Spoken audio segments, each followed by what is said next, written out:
Going on, God's eagle eyes? Yes, we're on the hour 10:28 a.m. Eastern Time in Carrollton, Georgia. An hour away from Atlanta in the US of A. Yes. Welcome, Essence Paula's Fiction Nonfiction Radio. I am Paula. Welcome. Walk on in here. Come on. Yes, I say walk because when you walk up in this platform right here, you walking in the spirit, baby. And God is transforming lives when you walk in this platform. This goes for anybody. And yes, yes, yes. We're talking about confessions, therapy is what the world needs today. This world, all over everywhere, the USA, the continents, the countries, all over, all over. I'm so grateful for you all. I love you, but you know, Jesus loves you more because he's your friend. He's our friend. And God is my heavenly Father. He's our heavenly Father. We are proof. Just like I said in the last video, keep that same energy. But we are proof no matter what we're going through. We are proof, baby. We are proof. Salvation is free. Salvation is free. I I had me some butter pecan ice cream a little while ago. You know, I just eat what I feel like eating. And it really helps. It just really helped my mood swing. You know, it's my favorite thing. It's really cool. What's up, Cam? I see it's you. Gone, Cam. What's going on? As you know, I'm Paula. You like, subscribe. It don't cost you nothing. Share, hit the notification button. I'm telling you, I'm telling you. It's cold right here in the USA, Carrollton, Georgia. It's cold. I've been living here 3 years in the senior living, and I am 59. I'll be 60 March 24th, March 21st, and born in 1966. Gen X. Gen X. Retired. I'm great. I am great. All right. Okay, Cam. I appreciate you. Yeah, I talk to everybody, but a lot of my time, and it don't fit everybody. You know, it don't fit everybody. It's not for everybody because everybody's not gonna like you. But I'm just grateful for you all. When you walk on into this. I say walk, not come in, but you walked in this platform. And when you walked into this platform, God opened a door for you. He opened a door so wide, everything in your life is transforming right now in Jesus' name. I don't care where you at, but if you're in the US of A, and you are retired and you're Gen X, hey,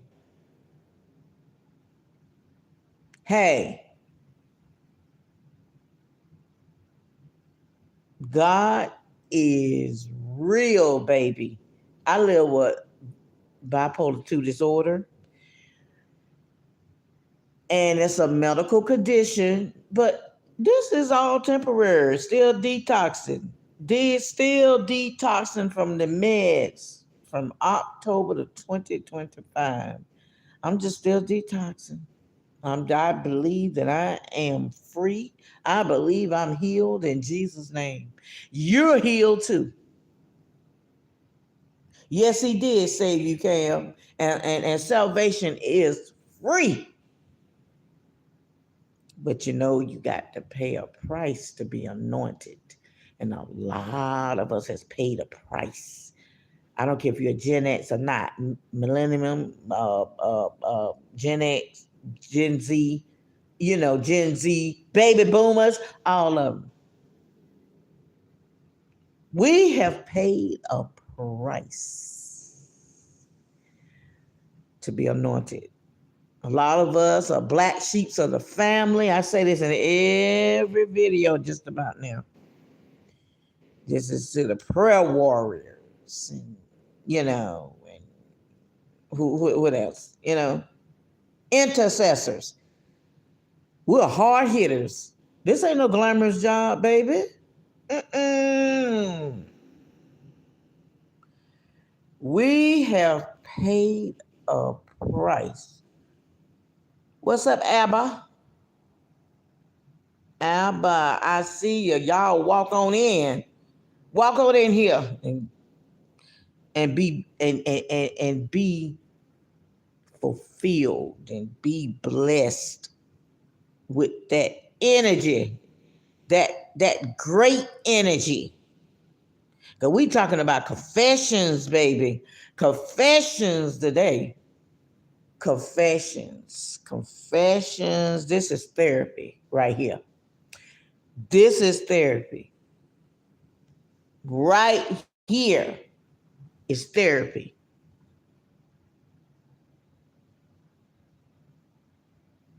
All right. Thank you, Cam. Cam said they got to go. I'll see you later. Hey, I'm so grateful you stopped by. Because when you walked up in here, God has turned things around in your life that you was worried about. God said, this is your moment right here. Yes, Lord. Yes, Lord. Yes, Lord. Yes. But, speaking of confessions and therapy, it's therapy when you just do things to kind of soothe your mind and what's going on in the US of A. Everybody can't pack up and go now. It's not meant, not yet.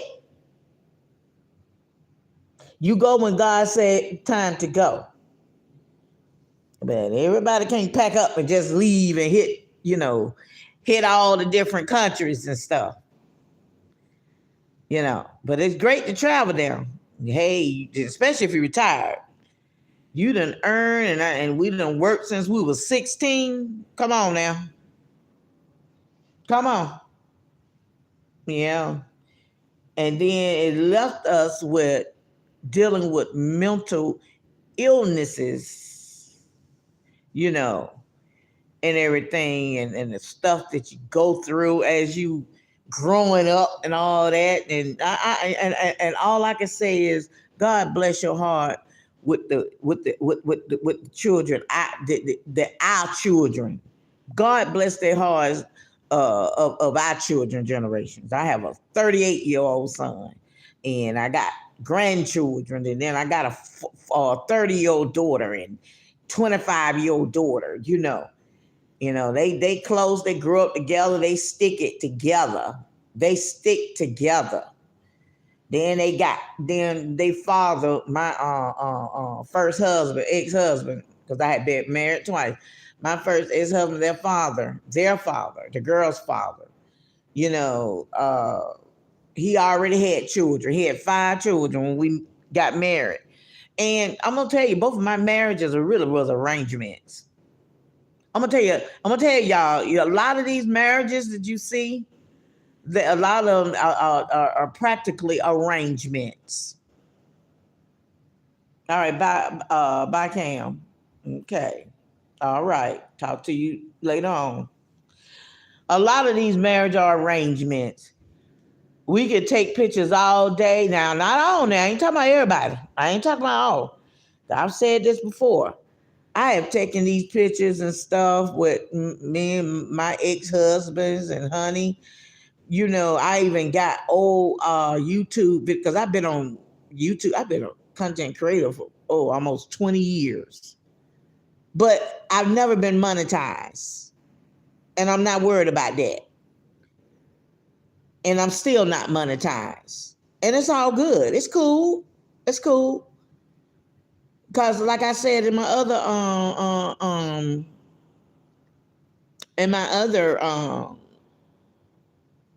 video, God was taking care of us before these platforms and all this stuff came before, you know? And they're here to stay, which is awesome. So I'm going to be posting in my community, watch my smoke movement in the community that you see post on this channel. I post different content creator. I just post stuff that I love to watch and learn from and everything. So I'll be posting some of my old content back in the day, you know, and some of that stuff it was with my second ex-husband, but some of that stuff I wish I could take off, erase. But I say that's the blessing of having a platform in this time of lifetime now. It's a blessing having YouTube and TikTok and all of them and Facebook and all this stuff. You know, it's a blessing. But yeah, honey, you know, I love the children. That's my girl's father, you know, on their father's side, my ex-husband, he already had children. So it's like they have the same father but different moms, and they all grew up together in the same house too. And they grown and in their 40s and got children and all of that stuff. And it wasn't even easy back then, you know. It wasn't easy at all. Welcome you all. Please, you know, even in the replay, please comment. You know, hit subscribe and like and share. It don't cost you nothing, baby. It doesn't cost you nothing. So, you know, I know this is not for everybody, but it's mainly in a sense of Gen X, us as being retired or what have you. You know, yeah. And this is men and women, you know, y'all walk on in. You know, a lot of us married, you know, people, and we married for different reasons. I'm just gonna say it. Come out with confessions. This is therapy, baby. Even though I have therapy on Thursdays at 1 on the phone for 50 minutes. You know, and I had it for 8, 9 years, and I'm gonna continue to have therapy. Cause baby, I need help. I need help. You hear me?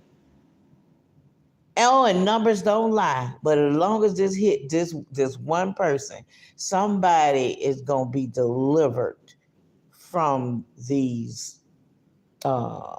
It's live stream, live stream, live stream, live stream. But yeah, you know, I'm grateful to be a full-time content creator, you know, not monetized and all of that stuff. It's okay. God got us. It's a group of us here is retired and tired. And I know a lot of y'all are tired too, from, you know, exhausted, mental, even in your 20s. And, you know, it is always about how we plan our life. And a lot of us just didn't plan. So I'm talking through the part that when I was homeless, but when I was married to my girl's father, I already had a home working for the city, born and raised from in Atlanta, you know, and working for a little cricket city, you know, and yeah, I just had to get my foot in the door because it was just me and my son. You know, His father, I had my son when I was 21. So me and his father, it just wasn't it. Okay. And all of these are great men. All my, exes, I can say great men.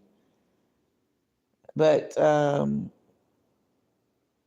whatever was done is done.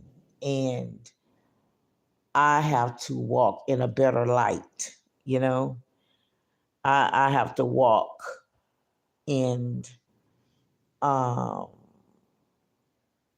a better energy. I have to walk in love. I have to walk in forgiveness, forgiving myself.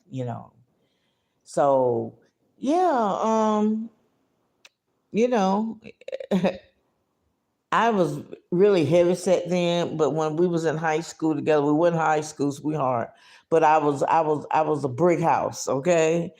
And and we see some years later after we had ran across each other getting on the bus before and everything.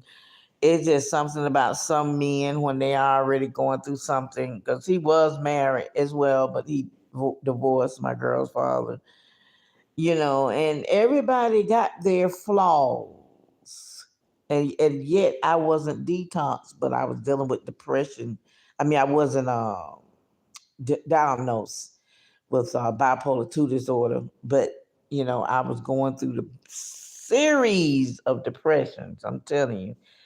And so at the time my mom was living, and I ran back into him after all these years, and we were running to each other now here and there. I'm gonna tell you, my girl's father really used to try to intimidate me. He what you call it? Chased me in high school, but then also in high school he would scare me. He intimidated me. You know. Welcome you all. Welcome back. These are confessions and therapy, baby. I am Paula, but this is Essence Paula, fiction and nonfiction radio. Welcome. And so if you feel like it in your heart, you can bless, want to be a blessing. There's my cash app and everything. I thank God for you. So anyway, I remember it like it was yesterday. You know, I I I don't know if I love the chase or not, but it was scary because I was like probably in the eighth or ninth grade at the time, and he's like a couple years older than me. And my girl's father, I went to high school with, and we all ended up going to the same high school. I mean, his ex-wife, I didn't know her. They had a child when he was in the 10th grade or something. I don't know. And I, she, she, sometimes my children call her mom and everything. I'm like, what the hell is this? This is after the divorce and everything. I'm like, what the hell? But we cool. We speak. Hey, tell so and so. I say, hey, how you doing? Good, good. You know, just like how the white folks do with their ex wives and stuff. They all get along. Hey, that's a good example right there. Because when I first started seeing that stuff on soap operas, I'm like, ain't no way in hell I be getting, be talking to, my husband's ex-wives and all that kind of crap, and everybody live together under the same roof and stuff. I mean, the way things are now today, I mean, things are, it is what it is.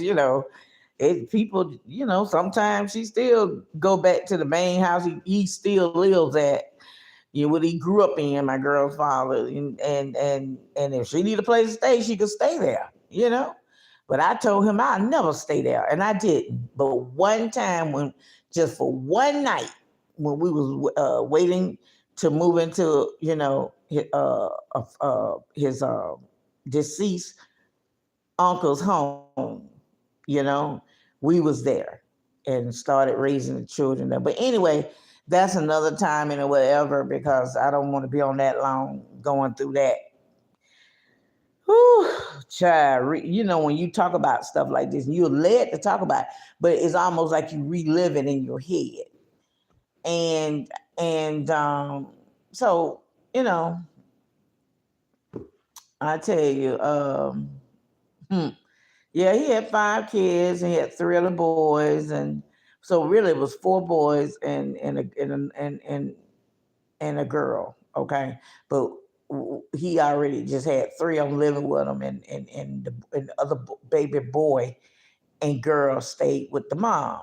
Okay, so but anyway, that was a rough start. Okay, so they was like 8 at the time, 7, 6 steps, back to back, and then I had my son, and then he and I, when we arranged and got married, because like I say, I grew up from a household where I never lived with a man.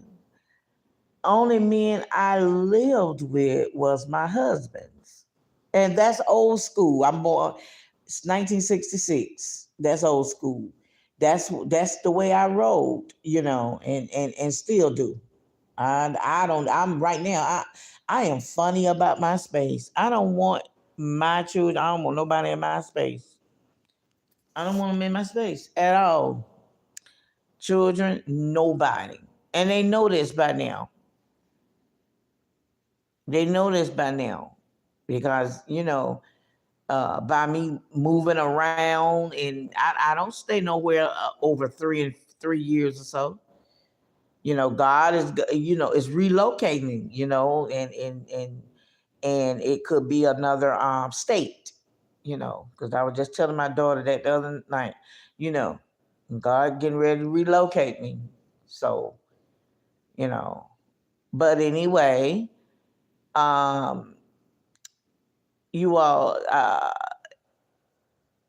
I'm sure a lot of you all can relate, especially if you're 55 and up, that I'm talking to these certain parents and stuff, these certain people that are retired or whatever is going on, dealing with even, dealing with health issues. I'm talking to y'all and everything.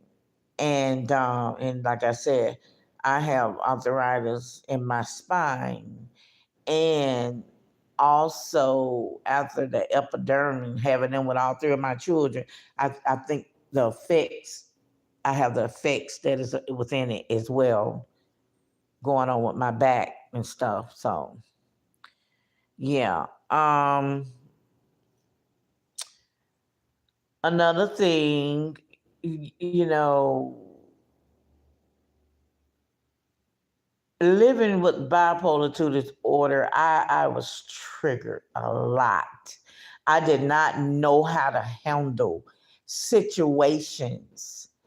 And it caused, because I didn't know he was doing drugs, it caused confliction, it caused problems within our marriage, and it became verbal and physical abuse, and I had to eventually find my way out, see my way out that marriage. And it worked out because he asked me for a divorce. And that's another video, because he had ended up with someone else, which, rest in peace. She, God don't like ugly. She, passed on, passed away, rest in peace. And a lot of time we don't realize, and I've said this before, when we do things, even down to our ancestors, when you do things, you don't know you cursing yourself and your descendants. Let me say it again for the people in the back.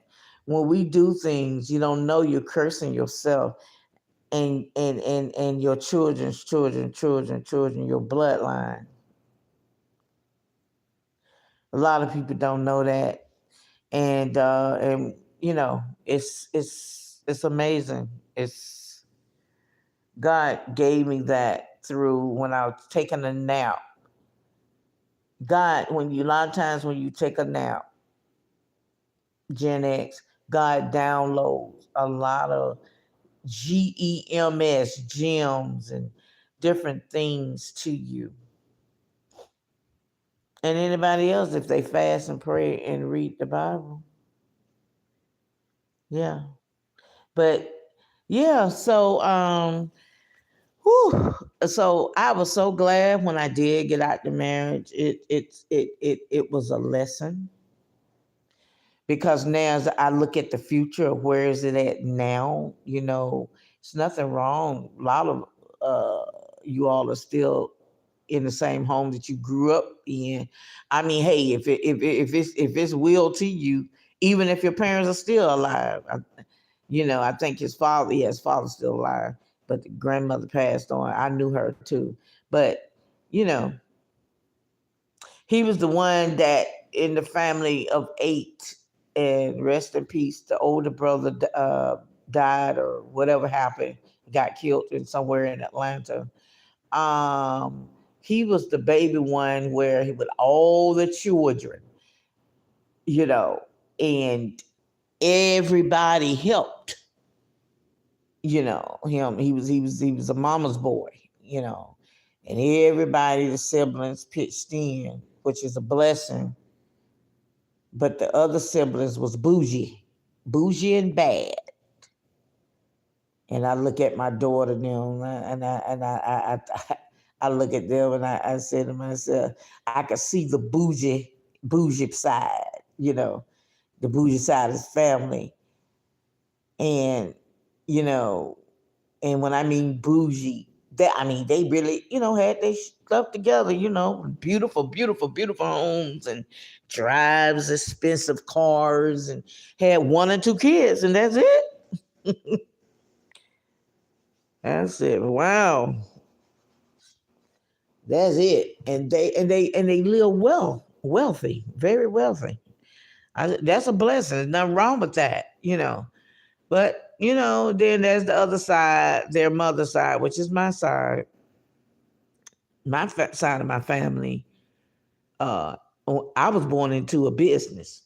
My grandparents had a shoe repair shop, put on heel taps and soles. So that's all what I saw all my life till they, died. Rest in peace. But I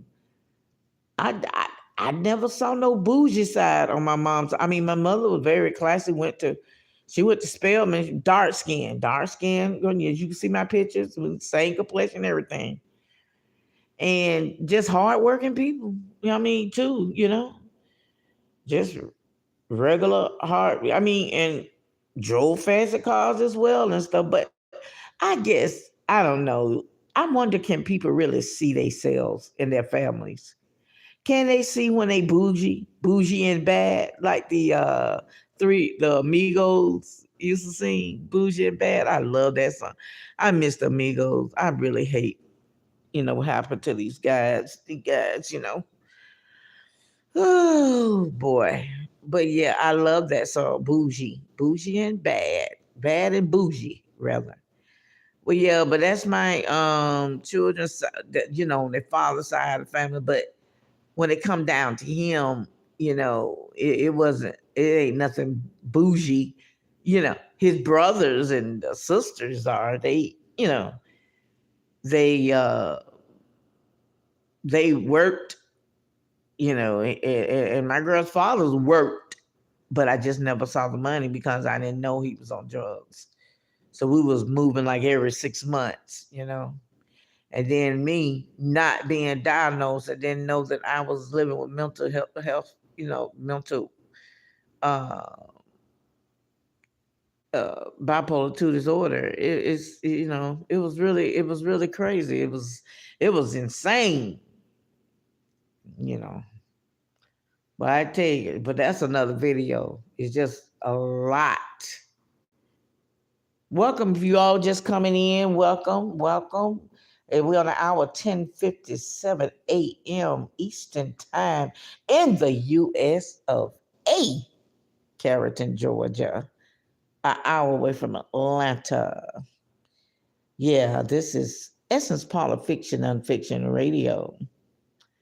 Yeah, talking about the confessions, Gen X, this side, this portion is dealing with us, Gen X, born in 1966 or whatever, dealing with the Gen X's that are retired. We are retired. We are dealing with health issues, and just talking about this is therapy, and we're dealing with confessions of what life has been so far with us. This is live stream. I just want to give a shout out to my mentors and and a real good friend. I can just really count three that I could just turn to and talk to. Mr. Zachary, Mr. Greg, Miss Nancy. If it weren't for them, I don't know where I would be. One is 75. The man is 75. Another man is 68. I've both been knowing my families for years.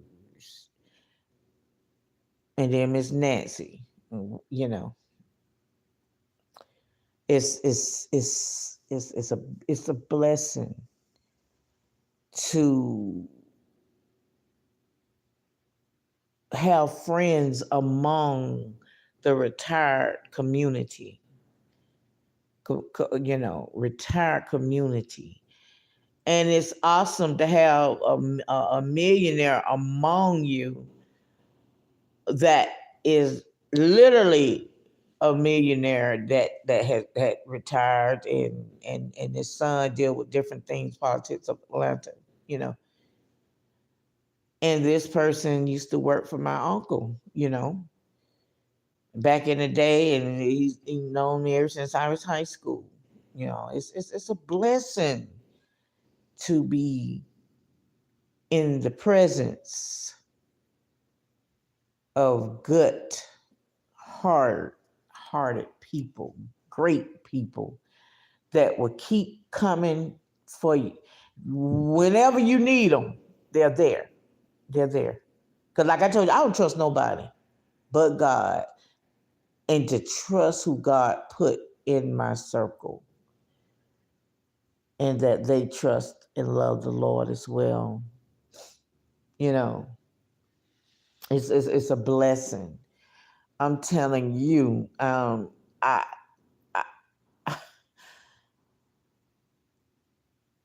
I don't know. It's just almost bring tears to my eyes. Whew. Lord, thank you, Jesus. All you can do is just thank God, just of the simple things. You could still, a lot of the retired people, they're just already settled. They're not going nowhere. And it's a lot of the other of us, God is relocating to different places. You know how you have different family members in your family live in different states and whatever else they live, and maybe moving out the country or whatever. But I known ever since I was a little girl growing up, my mother siblings, one stayed in Chicago, one stayed in Cincinnati, one was in Decatur, Georgia, of Atlanta. And it was four girls, four boys, and then the boys, as you say, I think all of them was right there in Atlanta. We know, rest in peace, all my mom, her siblings. Rest in peace. I knew every one of them, knew them, sat down and ate with them, known them. You know how sometimes it's amazing how some children don't know their aunts or uncles, their mom siblings, because sometimes they've been fell out for life, and they never meet the children. Well, thank God I don't have to say that, man. I knew all of my mother's sisters and brothers, and you know, Um, I wasn't raised around one that was in Cincinnati now, but I just don't know her children's. I don't know those cousins, you know, and I just let it stay like that. But I know the one in Chicago and Decatur, Georgia, where it's greater, you know.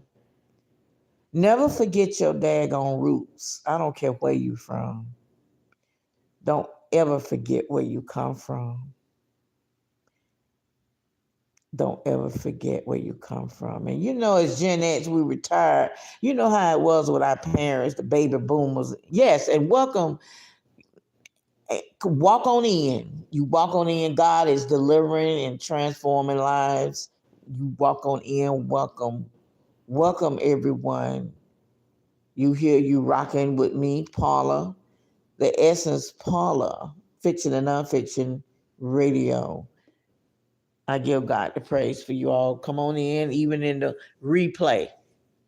Leave your comments. You know, you could just talk about. You know, let me know what you experience, what you feel as a Gen X or what have you. You know, um, this is live stream. You know, and I've been doing this every day. God been having me to come on. You know, and we in this cold storm. We in this cold storm, honey. We got this winter storm, baby. So, but anyway,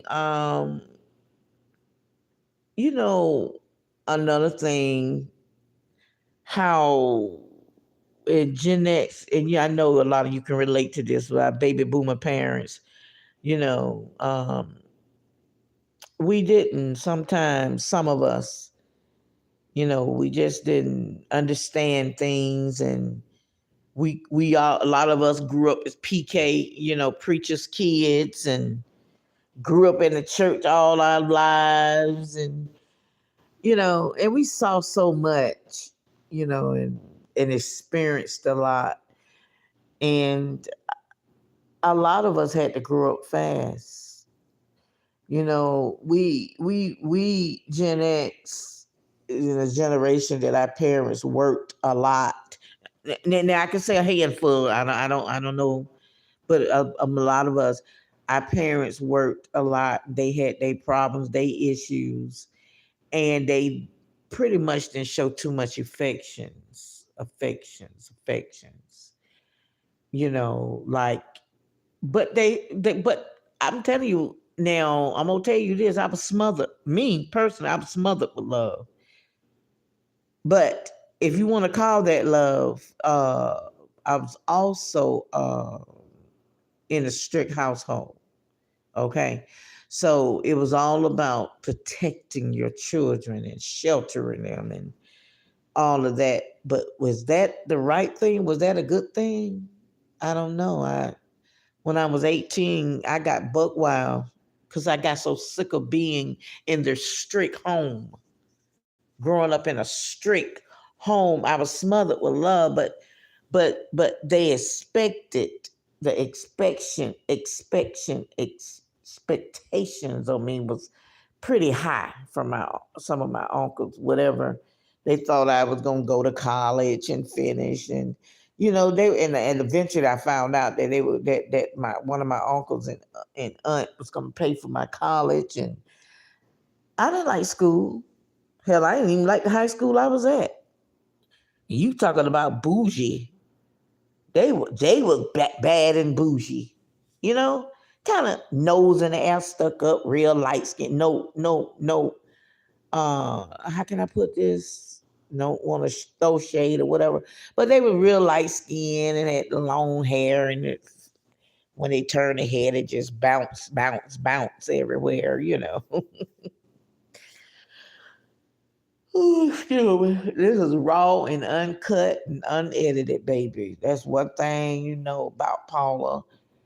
S2R, whatever the end of that is. But yeah, welcome to Confessions. This is Confessions and Therapy. You know, it's so wonderful that If you really don't pay to go to therapy, whatever, to have therapy, therapy is done all kind of ways through solitary games, playing card games, sketching, writing.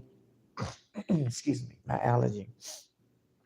All of that kind of stuff. And I do word search, word find or whatever you want to call it. And, you know, and you, you can start your YouTube channel. You don't have to show your face and you just talk. That's therapy. It's therapy. And a lot of people that it's a full time, it's a business where they, you know, depend on to be paid for them to be paid through YouTube or wherever. And it's great. Nothing wrong with that. That is so awesome. But I'm coming to you from a retired point of view of us retired, but yet a lot of us and building a brand and see where it goes. That's all I can say. And building a brand. And a lot of people, a lot of us Gen X, we some of us just here to stay right where they at. They're not going by whatever else. A lot of Gen X and stuff really don't even they know about YouTube, but they don't probably be on there like this every day. So I get it. I get it. But I we all have seen some real serious days. It's whew, like I said, I had to grow up fast, and I remember things when I was 3 years old, you know, and I knew about a lot of stuff that my friends didn't know about. They were like, "What is a gas bill?" I was very concerned. My mom and I, that was the first time as I realized, that was her first time living on her own after my grandparents died. It was hard. It was really hard. Lights got cut off, and didn't know what we were gonna eat the next day and all of that. And, but it was really something. But I'm sleepy. I'm sleepy. I didn't sleep too good. I fell asleep in my chair again. And I was checking in with my neighbors and stuff. We always check on each other because living in a senior living is 55 and up. You are in a area, um you're just surrounded by beautiful spirit, elderly, they have the animals or whatever, and then the next thing you know, somebody has died. Okay. So that's what, this is what it is being in a senior living. But you could still have a life, even though you deal with health problems. You can still travel the world. You can still travel. But at times it's best for people that have serious health problems to be where they can be that they're familiar with instead of going into a nursing home and stuff like that. But the ones like us that are still independent, have health problems and retired, but still can move, relocate, go to another country, you know,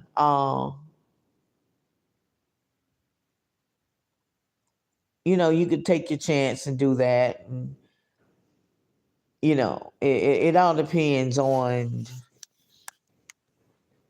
what works for you.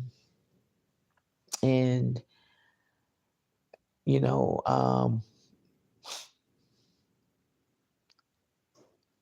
I chose to live in a senior living because for me it's quiet, it's adult, it's grown. You can hear the grandchildren sometimes pitter pat up and down, the hallway or something like that, and that's beautiful. I don't get to spend time with mines like that because my son, when he was married to his past wife, his ex-wife, had the girl and the boy together. They teenager now, but I talk to him on the phone and stuff, and I want us to do some things, but it's all depends with the mother and her mindset, and they're not on good terms and stuff. And then he got this other baby mother, and my grandson is 6. My first time meeting him 2 years ago. So I talk to him on the phone when he gets them and stuff. But yeah, I decided I love to stay within the senior living. I love staying within senior living. It's I loved it for my mom. I saw it. I got jealous. I said, she living so too good. Mom lived in a very nice place and going by her income and everything. And it was very, very nice in Atlanta, Greenbrier. And I pray I don't ever want to live back in Atlanta again because I've always wanted to leave since I was 18. That's another video. But anyway, um, so I'd rather stay in the independent apartment in the senior living than to be in a regular uh, apartment because of me with my health and my peace. I didn't want to live in no apartment with other younger people, my children ages, and with children. It's loud and playing just how it is. Got your company is different. You just doing it's just loud stuff, loud music, all of that. I with some elders they don't like all of that. It's just I love my peace and quiet, my space, because sad to say, my daughters and them, they used to come over, when I first moved here, and they would spend the weekend with me or spend the night. But glad to see them come and glad to see them go. The same way when I went to spend the night over their way, I just did one night, and I was so glad, you know, glad to go because enough is enough. Everybody just got their own way of them living, and I just don't uh, involve myself and don't. Um, I'm just I can't get used to it. Just the way they got their own way of living. I got mine. That's all I can say. That's all I can say. Now I can enjoy them while I can. I talk my 30-year-old. I talk to her on the phone at times. We FaceTime or what have you, and I'm so grateful. And my son, he'll call and we'll talk and whenever he frustrated, hear all that stuff he talking about, and it like I say, it remind me so much of me and my mom. But my 25-year-old, she got her different kind of life she lives. She's you know don't have no contact with me. I mean, we'll text. When I text and say I love you, she's whoever's that is in her circle is first, and it's damn sure ain't me. And I called her daddy's girl, but she shuts out a lot of people. She's been going through the healing journey forever. So I don't let that intimidate me. I don't let that, like, I don't make it about me. I said, I don't have anything to do with that. And even though I admit it to them, sometimes I just don't know how to be a mom or a grandmother, you know. And that's the way I really feel that way. I don't do like the other mothers, like they compare themselves to the way they do things. No, I don't.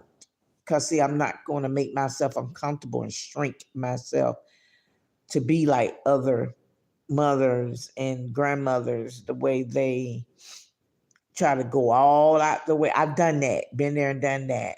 And it didn't get me nowhere. It backfired triple time, with my son. And and come find out, they don't appreciate that. They don't appreciate when you go all out the way like that. They really don't. And this could be a part two of confessions and therapy. It could be something else later because I need to get ready to get off here. I'm tired. Um, I just don't feel like getting into that part, talking about that. And I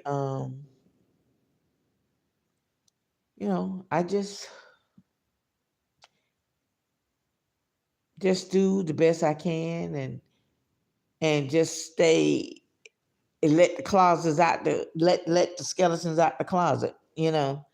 Don't don't keep things away from your children like that. Now your personal business, they don't have you don't need to give tell them a damn thing with that. That's dealing with your finance, stuff like that. I really suggest that you can have an agency, a lawyer, somebody to handle things, because if you look at your children, some of you now, it's on not for all of you, I wouldn't put my life in their hands. I'm serious. I am serious. I am serious. And I'm the only child. And I guess, I don't know if my mom could have said the same thing, but everything fell in my lap. That's another video, take care of her dementia, and how I end up homeless, living 3 years off and on in my Silverado, in my truck. Ooh, oh, excuse me, y'all. I really am. I'm ready to take a nap. A nap is spiritual. God does downloads. He show you things through your naps and stuff when you just let it relax, let it flow. Just be free. Take a nap. Let it be, you know. And enjoy yourself in your home, the US of A, where you in the house, apartment, condo, senior living, nursing home, whoever listening, honey. I know you're not alone, and there's a lot of people that wake up today, and we don't even know them. But thank God you're in your right mind, and you can wipe your own, as they say, you can go to the bathroom yourself. Now, the ones that are found in the bed found it blind, or whatever going on with you, you know, I don't know. I can't say, but God bless you. God still got you. It's a purpose for everything. I can't talk. I don't know. I have words, no words to say. I can just only speak of us to have health problems, retired, and just dealing with the life of being a Gen X that is born in the 60s, Um, and, back in the day, even with my parents, my mom wouldn't tell her age. She said, "That's not nice for a lady to tell their age." Back then, women not tell their age. That's personal. Keep that. It was a real personal thing then. Um, and I get it. I get it, because a lot of us don't look our age. A lot of us may look older. It's just a whole lot of other stuff. It's a lot of stuff that goes with that. Welcome back, Cam. Welcome back. Welcome back. And it's a lot of stuff that goes with that. And then we got women and men that looks great for their age. I mean, they could be in their 90s. It's like, whoa, really? Wow. But it's a blessing to say what your age is, because my father died when I was 5. He was 47. He had a heart attack at the wheel. He was on his way to work.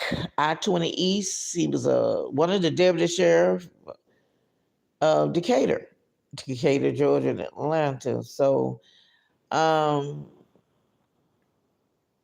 that right there just took me somewhere. You know, it's just allow yourself to feel what you want, what you need to feel. That's part of healing. Living with bipolar 2 disorder uh, gives me a voice to speak as I heal. As I heal, go through the healing journey and going through detoxing and going through miracles, that I am healed in Jesus' name. You know, that you're healed. You're healed. Welcome. I'm so glad to have you all here. You know, we're on the hour of 11:22 a.m. Eastern Time in the U.S. of A. Carrollton, Georgia, an hour away from Atlanta. And you're here rocking with Essence Paula, Fiction and Fiction Radio. And we're just talking about the confessions, you know, just confessions, and it's therapy. You know, this is the time of life, not only for Gen X, but anybody. Please, God and therapy is everything. Everything. Everything. We are in a timing, we're in a space where, you know, that saying used to be back in the day for us, what goes on in this house stays in this house, you know. And I understand, I get it, but when you're being, you know, when you going through certain things like verbal and abusive and cruelty and all of that kind of stuff with certain things in the household, and you know it's like, well, dang, I grew up in church. You know, my so and so is a pastor, blah blah blah, and then it is them that is doing it. Oh hell no. You know the difference. You like you're in this, even in this podcast right here in this, you know, live stream, you could feel in your guts. You can feel what's for you, what's real, what's going on. What I'm saying, you can feel in your guts and your spirit. And if it's not for you, you wouldn't be here. You wouldn't be here, you know? And so, yeah. So so that's an era, era that we was living in, where it was still was, I don't know if you could say molesting or whatever is going on, you know, back then. You know, you have you now these days people are getting on platforms and say, yes, this happened to me, blah blah blah blah blah blah blah blah. You, honey, please, you couldn't even pay somebody to come up and say something like that back in, you know, the 50s and the 40s, the baby boomers, unless somebody caught it, you know, or saw it. And then if you tell your parent that this happened, and they don't do nothing about it, you know, that's a lot. That's a lot. So now you can, you know, get on platforms and speak, hey, this is happening to me, and I'm blah blah blah, and I've I've gone to the authorities. I've told my parent, I done said this and that and that, and this ain't happening. Blah blah blah blah blah. You know, you can get into it. You can start a movement, baby. You can get into it. Whatever happened to you, you know, speak up, speak out. You know. We grew up 1966, Gen X, in the 1950s, to respect your elders.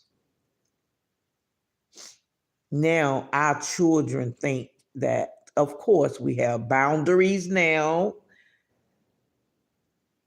and respect each other now. They think they got just as much rights as we are, and we're the parent. I can understand if we don't act like, you know, yeah, I'm not gonna respect this parent if they blah blah blah blah blah blah blah blah, you know, whatever. But I'm talking about us ones that we have done the best we can, and we would give our children our shirt off our back type people. You know, they think that, you know what they saying goes, like the world owes them. The world don't owe you a damn thing. Nobody owe you nothing.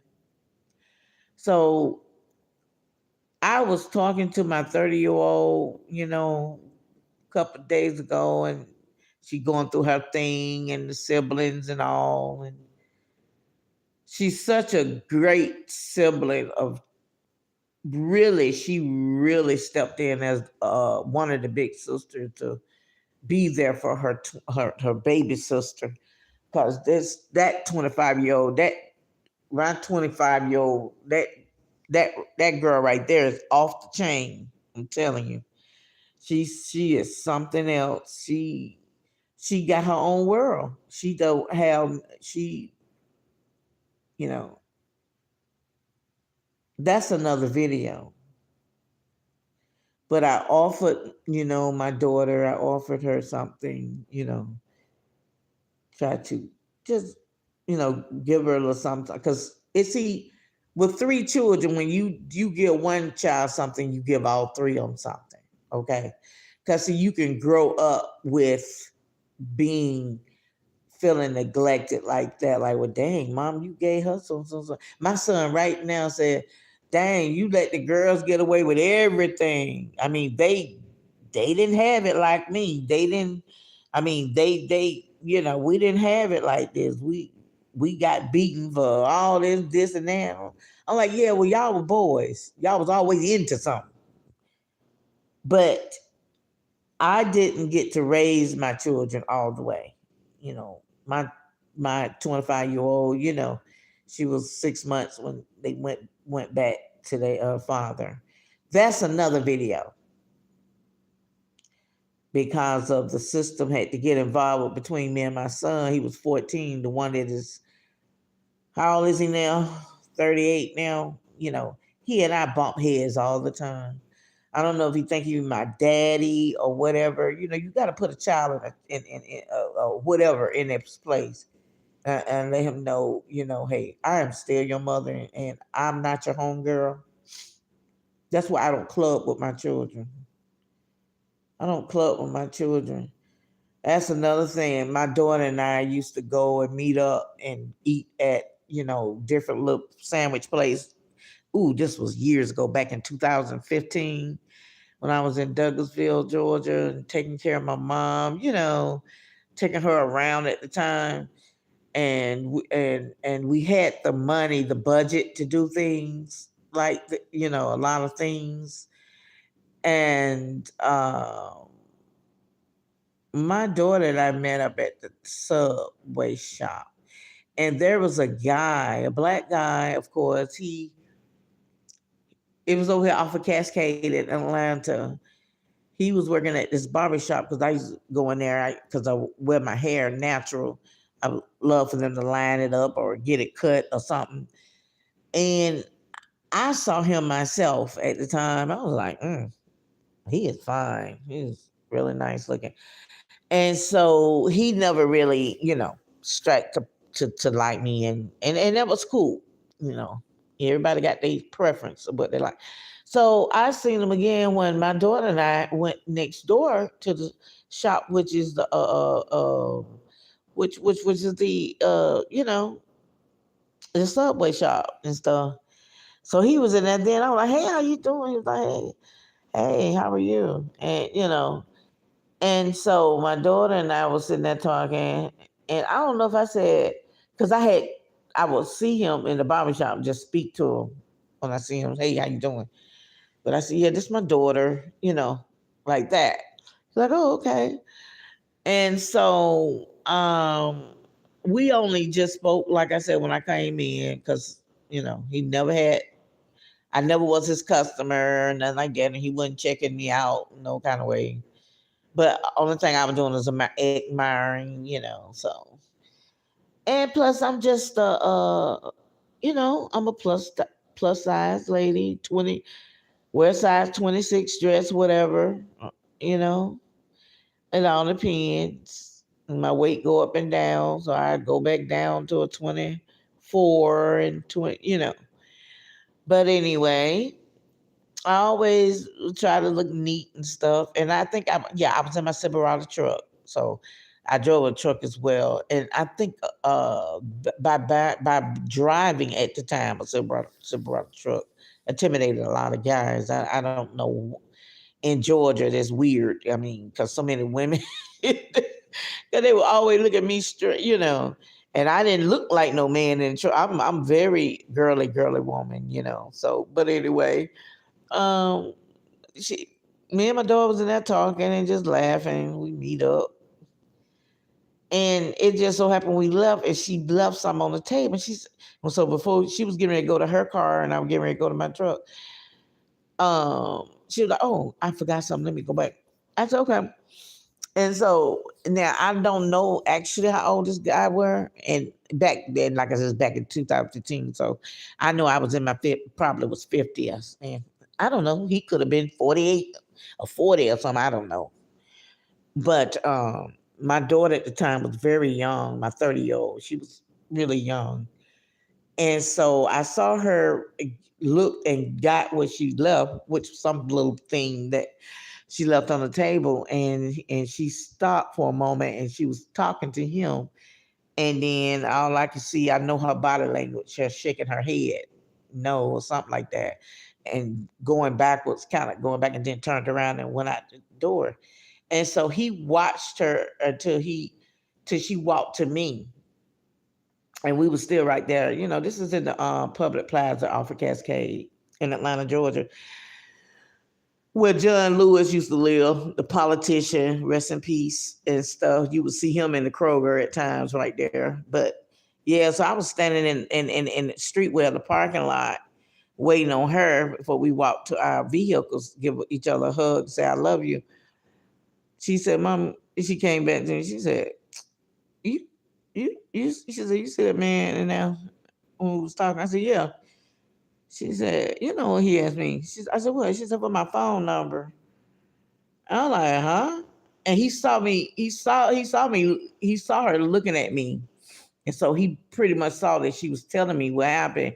And the way I turned around and looked at him, and he looked away, you know.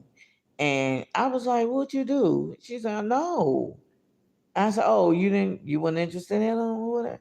She said, "No, no."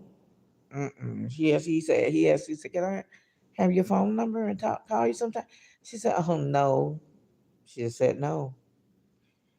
I said, "Oh," she said, "He's just too old for me." I said, "He's too old." And I just looked at him. And I said right then, I said, "That's why I won't go clubbing with my children. I will not go clubbing with my 38 uh year old son." Let me see, he's 38. Yeah. I won't go clubbing with my 30-year-old daughter and my 25-year-old daughter, because they do club together, you know, him and his girlfriend and them, and I see pictures where they went. I said, "That's nice. I love it." And some parents, hey, teach his own. Y'all club with children. But I don't do that, because that's for that particular reason. That particular reason. My children, I'm not, I give God the praise. They're beautiful, you know. But my children, I'm sitting up there and I'm thinking, hey, this guy looks nice. He's like my age, or, 48, 49, school with me. At the time, I was 50. But then you trying to holler at my daughter? Okay.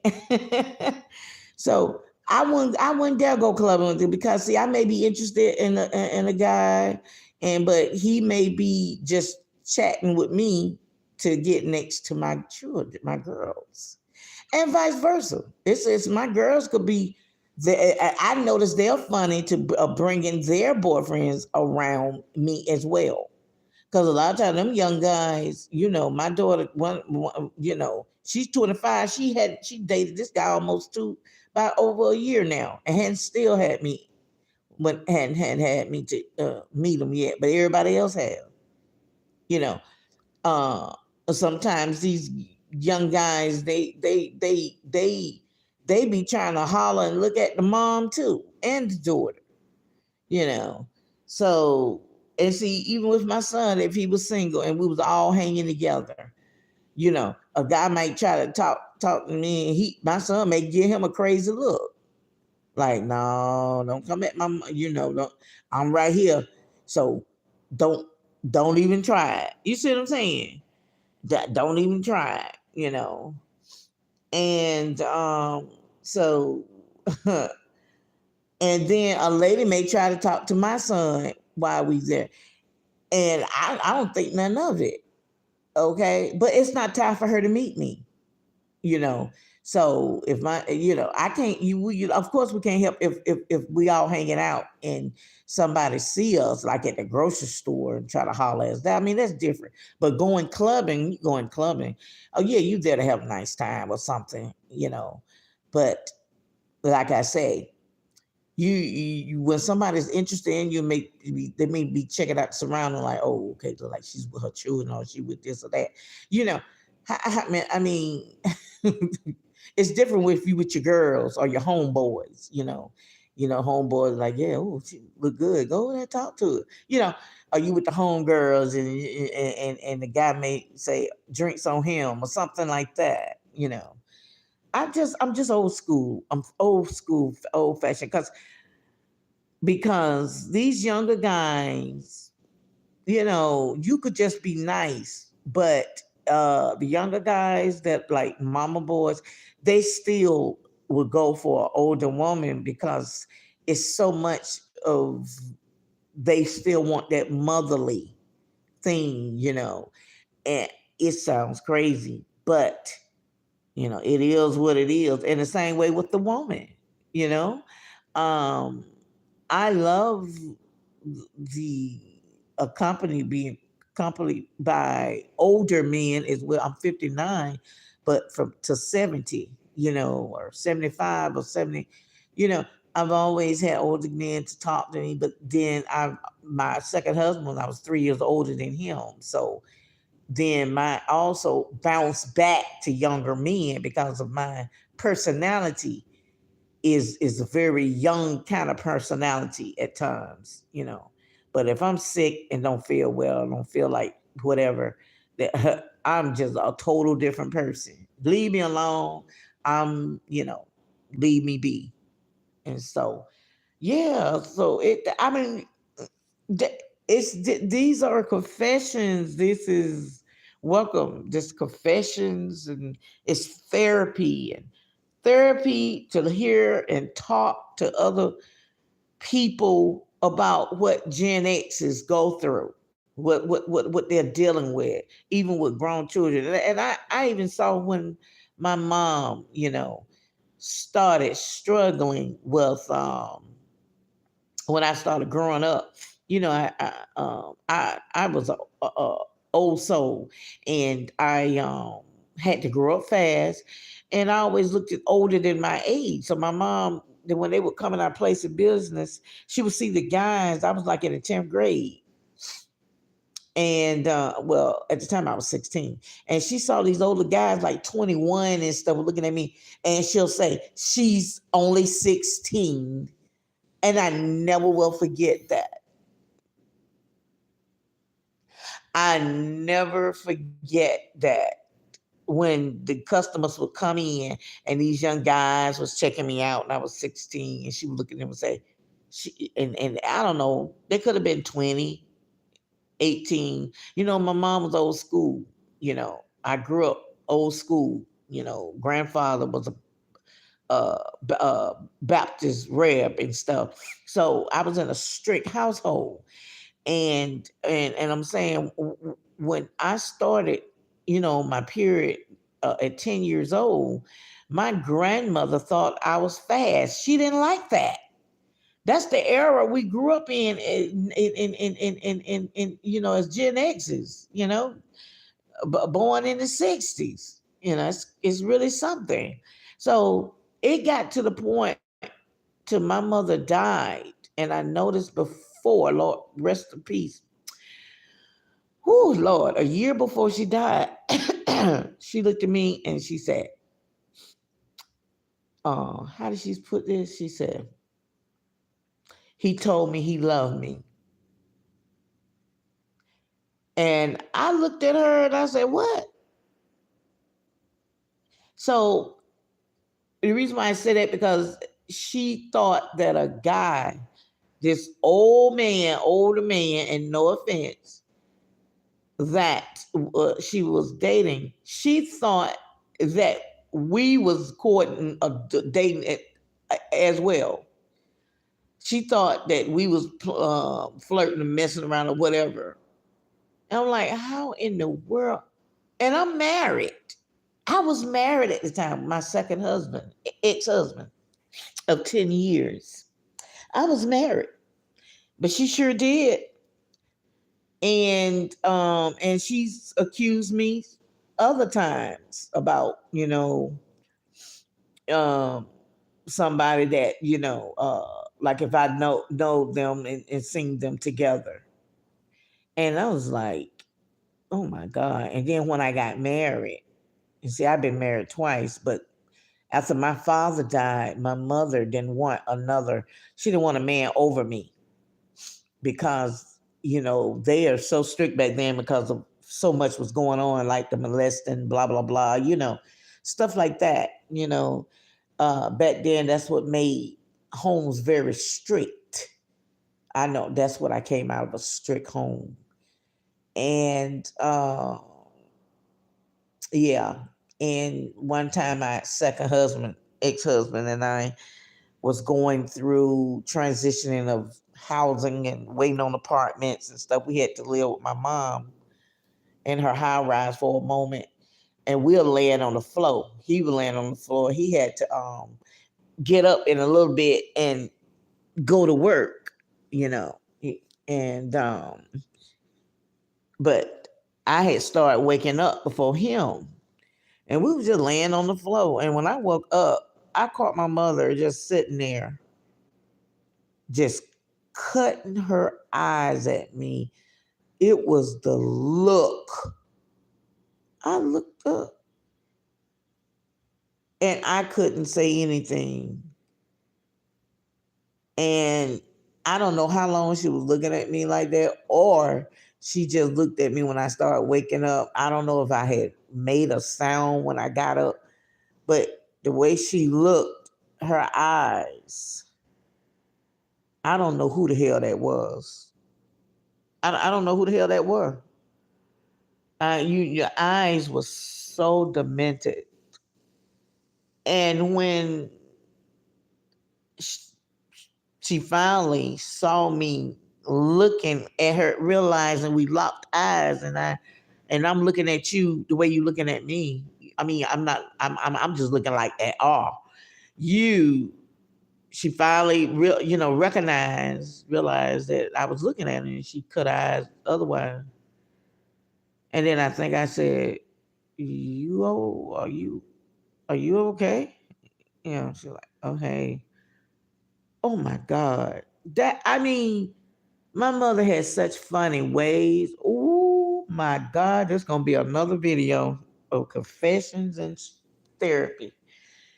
Man, man. And I'm talking about, this is the era of us, Gen X in the 50s. I'm 59, born in 1966.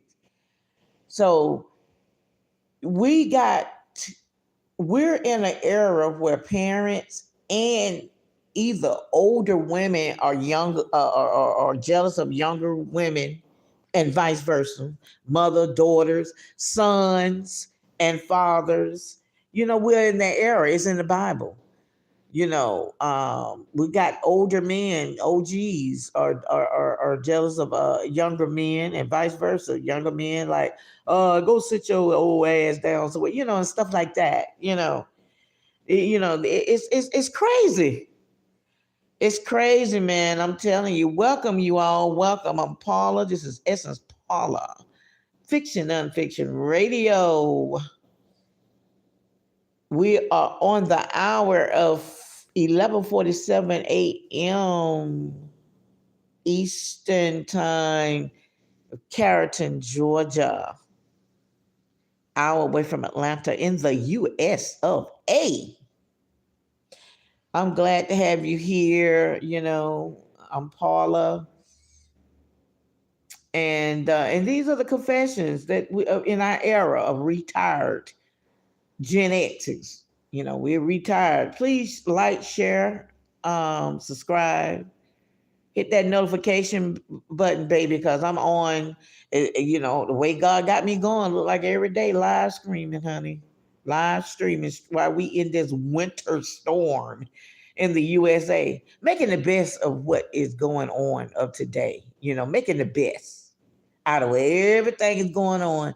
The Gen X's, we're here, right here. We done seen some stuff. I'm telling you, we've gone through things and we're tired. It's a lot of people tired, a lot of us, but we're tired. We are retired and tired. And we're going to get what's earned, what we deserve, what we earn. God got us. And we could still be blessed in the US of A. We ain't got to be nowhere else. We ain't got to be in Timbuktu to get our blessings. We're blessed right here. So, but back to confessions and stuff. And there's always formulas and strategies to life, to everything, and it's really something just being as a Gen X of what we have gone through.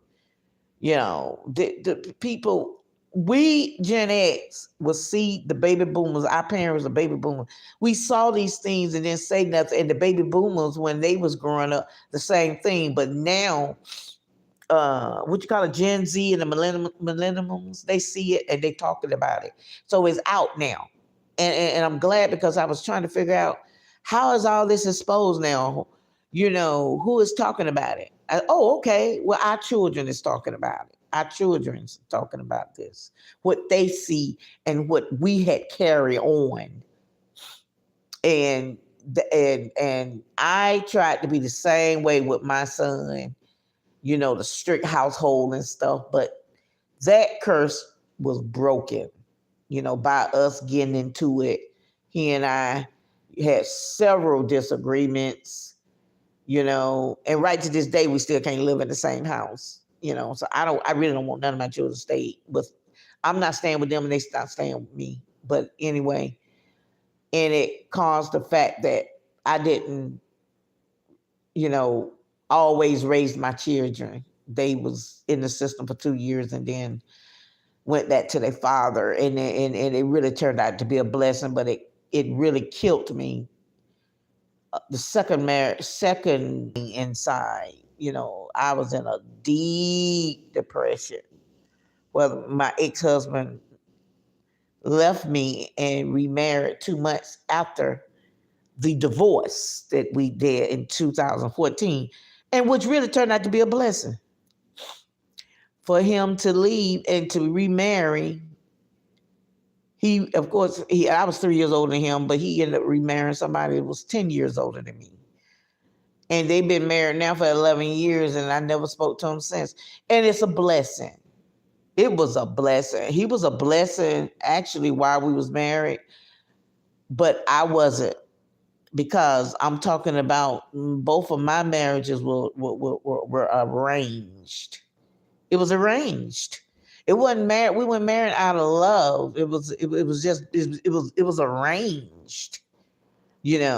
It wasn't love. It was out of survival mode. When I married my ex-husband, met him at the radio station, because I had been in radio. Radio was my first love. Gospel radio in Atlanta, Georgia. What's the name of it? Boulevard? Something Boulevard. WAEC Love 60. I had my own show for 30 minutes, a month, and he was my ex-husband, second husband. He was one of the top producers of the station, and we was married.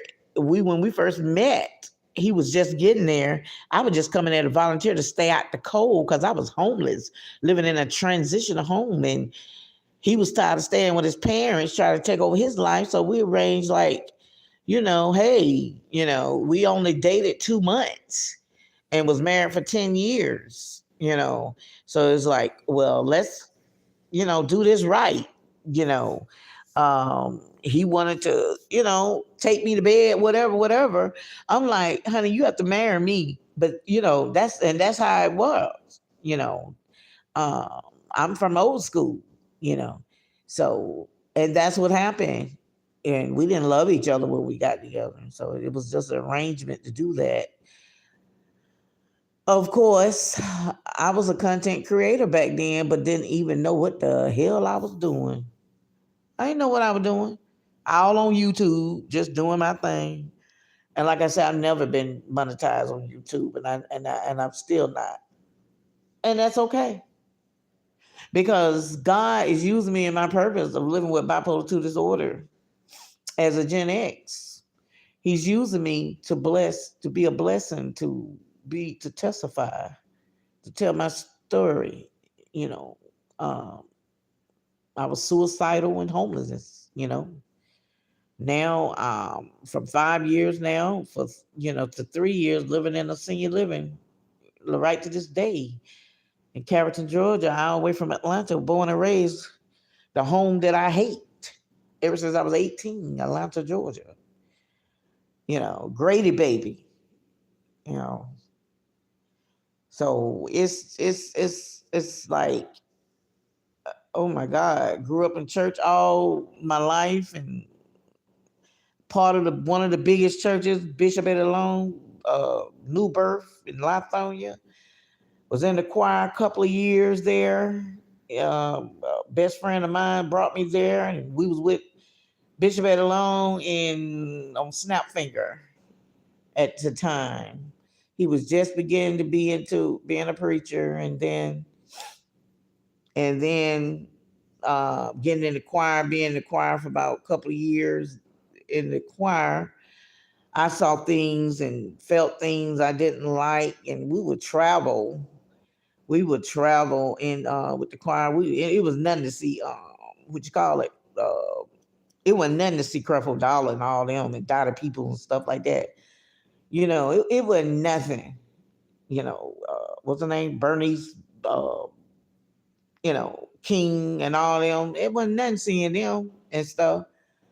But when I got married to my second husband, my ex-husband, I brought him to the church because I would go and leave, go and leave. But I brought him to the church, and then seemed like I saw how the women would, try to elevate themselves to him and stuff. And I'm like, damn, I'm in the wrong place. I can't come here and bring my husband in peace. And these women are so disrespectful. I'm sitting there on the pew, and some woman asked my ex-husband something. And I asked him, I said, what'd you say? I'm like, he's sitting in the middle of us. I don't know who this one was on the other side. He was like, I said, what'd he say? What'd she say? He said, oh, I don't know. What'd she say? And I looked at him like, is this fool nuts? I was like, oh, hell no. And we weren't driving at the time either, so we were catching the shuttle bus at the train station. I said, I started having dreams. God was showing me things, and the people that was in office, in those positions there at New Birth, is like they did not have the fruit of the spirit, and it started just feeling out of order. And I started having dreams. God was showing me Bishop Lowe and his wife standing at this house. It looked like a farm. And I saw the sheets scattered different places. And I'm just standing there in this rocky road, you know, part of the driveway. And I'm like, God, what are you trying to tell? Well, anyway, 8 years prior, God is my witness on my mother ashes. 8 years prior to what happened of him dying and everything, God brought me out of that church 8 years prior to that. And I never was led to go back, even to Jamal Bryant, the one there that is there now. That spirit, whatever spirit it is still there. And it's demonic. It's demonic. It's them people, and it's demonic. New birth, no. It's I've seen some things. I mean, just not what they said. I could just feel I felt it when you fast and pray and that third eye is open. Now, granted, Bishop Long was anointed because he's prayed for me twice, and I felt myself fall out on the Holy Ghost. And his wife, they're very beautiful, beautiful spirit people. You know, it's like it was like they spirit elevated to me out the blue at times because as a prayer warrior, you have to be careful and protect your spirit because you can attract different. But all of that stuff they talk about I never saw, but God showed me in a dream that I mean, I experienced the whole thing when they were building the church, New Birth in Lithonia, Georgia, of Atlanta, Georgia. I um I had a dream that the ministers and people that was on the pulpit, they was all coming out this small closet. I thought in the dream I went into the church. This is after the church was built, and I thought I went downstairs into another part of the church downstairs. And it was a closet door that was right there downstairs. You know how you can put stuff, you can open up a closet and put your coats and stuff in there. The closet door was small, just like a closet that was be an apartment, you know. And next thing I know, I was standing there in the dark. This is in the dream in the downstairs part of New Birth. I was in the basement. I went down there to get something, and all of a sudden the Lord just had me to stand there. I just stood there, and all of a sudden in the dark, it's in the dark of the basement. This closet door opened, and I saw the ministers coming out this closet that was on the pulpit. They was coming out of a closet in my dream, and it was the ministers that was on the pulpit and stuff and everything. But I never saw Bishop Long come out that closet. I saw some of the deacons and the ministers come out that closet. I didn't see him. That was in the dream. And at the time I was between churches as well. I was always in the church and everything. And that's about it. And I woke up. I woke up. Yeah. So, us as Gen X uh, in the 60s, we have come out of an era that, I mean, I know even right now, our children's children or children, it's hard for them. It's really hard. But it was really hard of people way back in the day. You know, but only thing I can speak of our era of the 60s, it's amazing. This is amazing. I am enjoying, and it's therapy, and I love it when I can listen to other content creators the way they create and talk about things. It's therapy. It's something that and even in the replay, you all, if you know, even with the Gen X's, the retiring, you just sit down and you just turn on my channel, my podcast, and just listen as you doing stuff. You may be writing something down or whatever you're doing or cleaning up. You know, feel free to comment of your thoughts or what have you, because there's more yet, more to come. I appreciate you all. I have talked long enough. I'm enjoying it. Live stream. Everybody got their certain way. It's God. God wants you to create, and you are blessing other people, and people are getting delivered or by listening to different things that they're going through, and they're going through healing as you hear the sound of my voice. that you are being delivered. You walked into this podcast.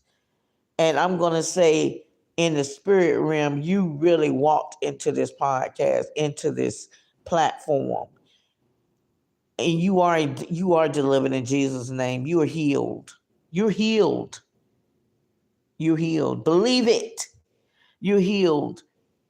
You're healed because this ain't nothing but God having me to come on here live stream and everything, and just allowing me to just speak. And as I'm going through my healing and living with bipolar 2 disorder, this is able to have me make me have allow me to have a voice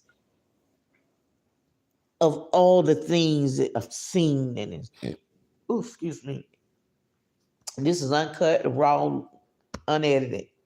I just burped, but you know, it is it.